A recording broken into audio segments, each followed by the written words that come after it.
आपण पाहत आहात केएस न्यूज मराठी।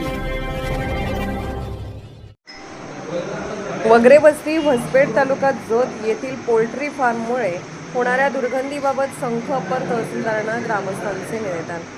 वगरे वस्ती म्हसपेट येथील रहिवाशांकडून गावातील म्हसपेट येथील वगरे वस्ती या निवासी क्षेत्रात वस्तीजवळ एक पोल्ट्री फार्म कार्यरत आहे। सदर पोल्ट्री फार्ममधून 24 तास अत्यंत उग्र आणि असह्य दुर्गंधी येत असते।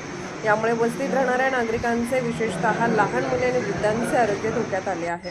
या दुर्गंधीमुळे परिसरात मोठ्या प्रमाणावर माशांचा प्रादुर्भाव वाढला असून डेंग्यू मलेरिया यासारखे आजार पसरण्याची दाट शक्यता निर्माण झाली आहे। तसेच श्वास घेण्याचाही त्रास होत आहे। यापूर्वी संबंधित मालकास तोंडी विनंती करू नये, त्यांनी स्वच्छतेबाबत किंवा दुर्गंधी रोखण्याबाबत कोणतीही ठोस उपाययोजना केलेली नाही।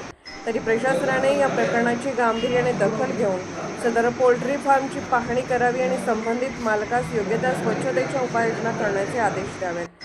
जर हा पोल्ट्री फार्म नियमांचे उल्लंघन करून निवासी क्षेत्रात चालवला जात असेल तर तो त्वरित बंद करण्यात यावा किंवा स्थलांतरित करण्यात यावा। हा अर्ज आपल्या कार्यालयात सादर केल्यापासून 15 दिवसात कारवाई न केल्यास संख तहसील कार्यालयासमोर उपोषण करण्याचा इशारा देण्यात आला आहे। केएस न्यूज मराठी चॅनलला लाईक करा, शेअर करा आणि सबस्क्राईब करा।